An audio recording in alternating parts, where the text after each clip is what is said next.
Our first speaker has spent many years in the corporate and business management, 25 years exactly, and that gave him an advantage of intimate understanding of the challenges faced in such big corporations. So today he'll be speaking and sharing about the topic of human relationship. So let's give a round of applause to Jude Lim.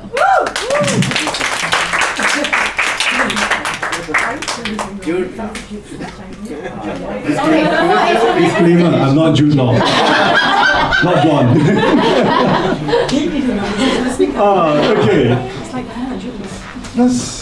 Let's start human relationship. Human relation. How do we even begin?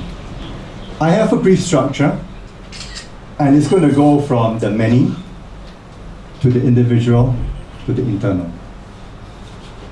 How often have we heard, or how often does this sentence comes to us and we hear it, that you feel very alone in a crowd? In a crowded room with your best friends, and you feel very alone. You feel that something is just not right and you're not connected. How many of you have ever had those feelings before? Oh, yeah. Can I see a show of hands? Oh, yeah. The question is, how many of us actually take time to dwell on that and to deep dive why? So, as I shared, we're going to go into a three aspect among the groups. When I was growing up in Penang, my grandmother, my auntie, in olden days in the kampong or in the village, people go to the market together, they go cooking together, and they get almost everything done as a whole cohort. So, when I was a young boy, we used to tag along because we had to carry the bags. We had to carry the fish, we had to carry the chicken, we had to carry the rest of the thing comes back. And we hear stories. We hear about so and so. Grandmother will say this, auntie will say that, the neighbor will say this, and everybody will go, and those conversation continues. It continues over the dinner table. It continues when we are preparing for our lunch. It continues during the mahjong session, and it continues over tea. It was not meant to be malicious. It was not meant to poke fun at the other person. It was just the way of life. People connect. Hence the old saying, it takes a village to raise a child. In fact, it takes the whole village to even keep a family together. Sometimes the poking goes deeper, and people are genuinely hurt. More tea will be served, more cake will be served, and the conversation continues. Right? Today, those are known as fake news, those are known as rumors, please don't pass this on. And we no longer talk openly. We are very guarded. We no longer tell our friend, our neighbor, why we are having a bad day. That's in the group. What happened? Did progression happen? Because people started leaving? In today's world, as we look at the numbers, as we mentioned in relationship, marriage are failing by double digits. People coming together, even in corporation, even in organization, people say each person leave the job is because of the boss. It's not because of the work. Is that really true? No, it's not just the boss. It's sometimes everybody around it. Because we wonder, like, why does so-and-so have a better relationship with the boss? Or why does so-and-so not have a better relationship with me? Why is it that the group director promote this guy when I've been the one working harder? The relationship is failing. Because we don't genuinely take time to listen and to really look at one another. we all go around with a smile. Until you wonder why the movie Joker get top notch. Because you don't know whether is this for real or am I truly, truly happy? And that's in a group dynamics. Where's the money-making passion in this? That's why coaches are now coming up. We never had that in Asia. Now we need to be coached how to open up and talk. We never had a problem. Better yet, we actually need to be coached how to listen. To listen to the unspoken words. That's the dynamics of the group. Second story to this is a dynamic to one. All of y'all carry handphones, as I can see. And I've shared this story before, and I'll share this story again. How many of y'all receives photographs that has come through your handphone before, and you go, oh, here's your hands. It can be your family members, it can be your girlfriend, it can be your dog, anything. You go, oh, that's so cute. That's me. One morning, I was in office, and my girlfriend then sent a photograph of her across the handphone. I picked it up, and my heart melted. She was just so gorgeous to look at. She was in a cab, and the angle of the photograph captured her eyes, where the sun lit, her smile, the twinkle, and she said, I want to share this with you before I put it on social media. I was like, I need to get to my boss, and I need to get out here, I need to go to the speakers convention where she is going then. So I was literally going to make my way out, but the first thing I did was, I texted her back. What did I do? I sent hearts, eyes filled with heart, and more palpitation hearting.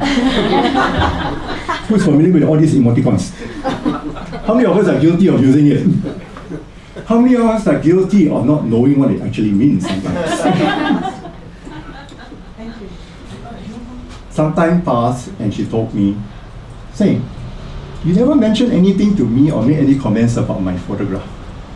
I went like, what? No, I did, and there was this. She says, no, that meant nothing to me because it is not my language of communication. Therefore, the thing comes to this, can you relate?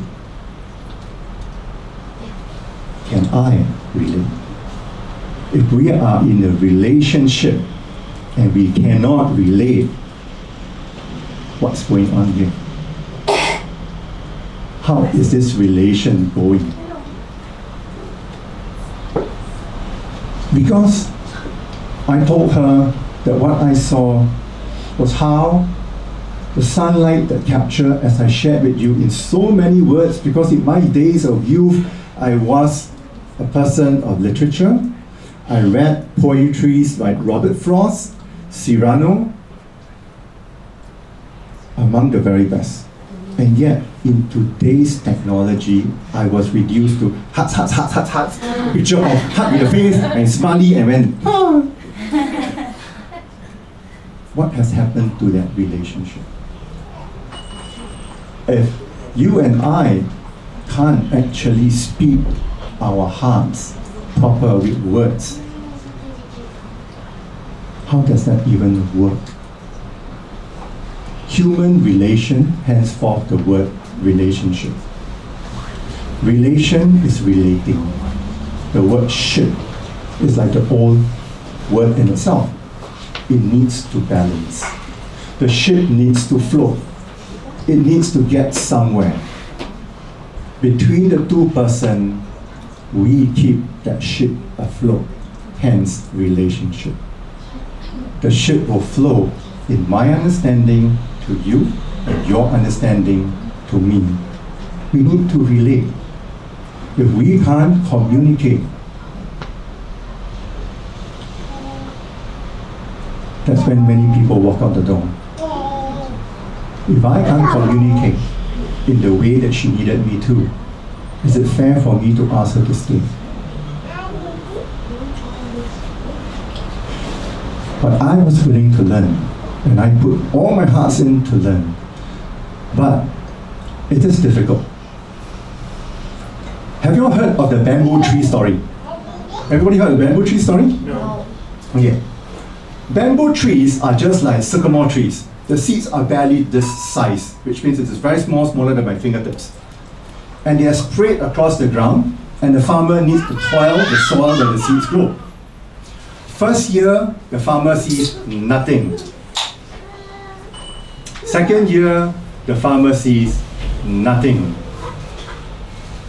Third year, the farmer sees nothing. And the wife of the farmer probably say, why don't we just plant corn? At least within the season you get something. But was the farmer doing nothing? The farmer was trying. The farmer was toiling. The farmer was trying to make a difference. On the 5th year, you see a sprout. On the 6th year, it shoots up 1 foot. And then subsequently 3 feet every month till it towers up to 20, 30 feet. And if those of you have never seen a bamboo tree before, go down to Sungai Buloh, see the bamboo trees there and try to shake it. It's not going to move. The bamboo may not be bigger or wider than my arm, but it's rock solid because it's toiled in. Do we take time to build our relationship? To understand, to nurture, to grow? That's between 1 to 1. And the question would be is, do you want to? Or, as today's context, everything is about economics. Everything is transactional. Tinder, Facebook, many dating apps have come up. And they say that dating apps are actually replacing the matchmaking app or the matchmaker person. But is that true? No. Because those dating apps are all transactions. They tell you 1 to 10, you have your 1 to 10, do you match? Do you like that 1 to 10? You click with your heart or smile or a wink and you go, hey, want to meet for coffee? The other person say, no, let's chat for 2 weeks. After the 2 weeks, you say, shall we meet for coffee? You say, no, let's do another 2 weeks. It's transactional, it's keeping going back and forth. It's a dating app, but are you actually dating? No. The relation and the relating is not there anymore. What happened to knocking on your neighbor's door, or actually go up to the girl, get a stalk of rose, or the guy, write the poem, see the girl, smile, and give it to her? It's not there. We only see that in movies these days. We only see it in Love, Actually. Or we saw it in the last rom-com comedy that's called Last Christmas, that they use all of George Michael's music. The question is, why are we not doing it? Why are we so afraid to really get deep involved in relationship? Why? Because we have been hurt. We've been hurt by relationship not only with our former partners, but also with our friends, also with our parents. The relationship has broken us and we feel judged. So everything becomes transactional. So it's like, I give you this in exchange for that. We look at the things this way and we say, nah. And then from the time we look at from here as it journeys over to this side, as the time goes, we wonder, what is it in for me? Me. We become very inward looking. It's no longer about the person in front of you.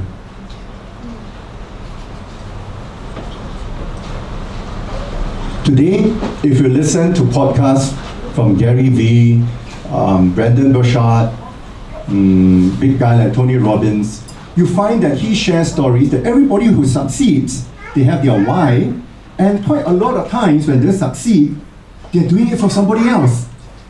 It's not for them. The stimulant is external. Yes, you need your internal why to change, but if you're not going to grow, then you leave with the question, literally, why? You look at sportsmen, they run, they win the goal, and at the end of the day, what do they say? I do this for my mother, I do this for my wife, for my kids. The relationship of what they want is external. It's not, I did it for me. How many of you have heard athletes that they go up, I did it for me? They won the Oscars, hey, thank you Academy, this is for me.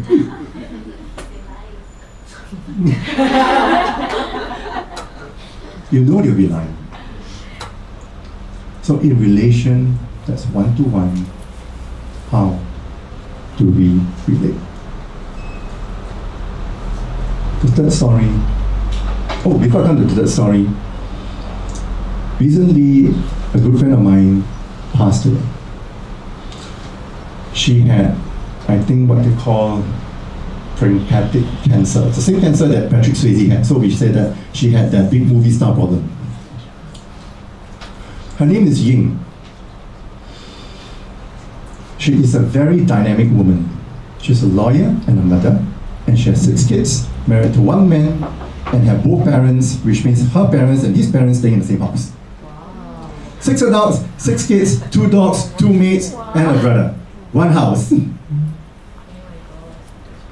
And she gives her time to her work, to being a mother, to church, and to help couple mend their relationship. So 8 months ago, when she was diagnosed with that cancer, the whole world collapsed. So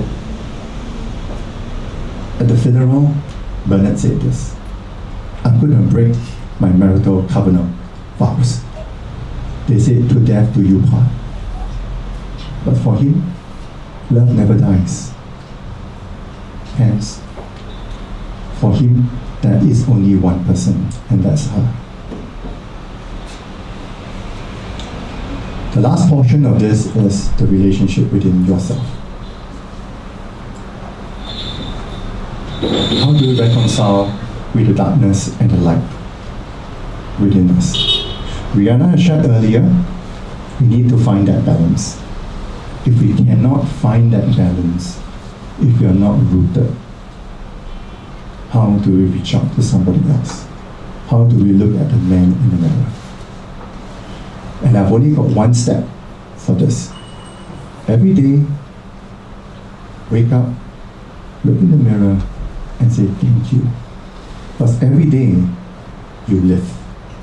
People say, YOLO, you only live once. No, you only die once, because once you're dead, you're not getting up. You live as long as you wake up every morning. And I want you all to take this time to appreciate life, to have gratitude, to breathe, and with the coronavirus, nothing to do with the beer.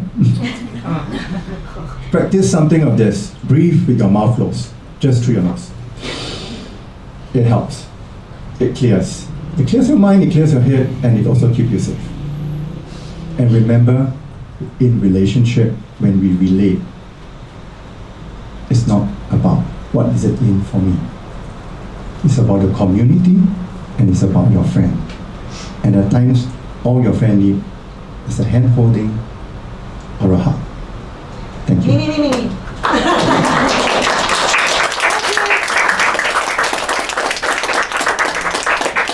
Thank you, Jude. That was really amazing and insightful. And thank you for the reminder that we always have to check on the people around us, our friends and our family. Just a simple like, oh, how's your day? It's a good step.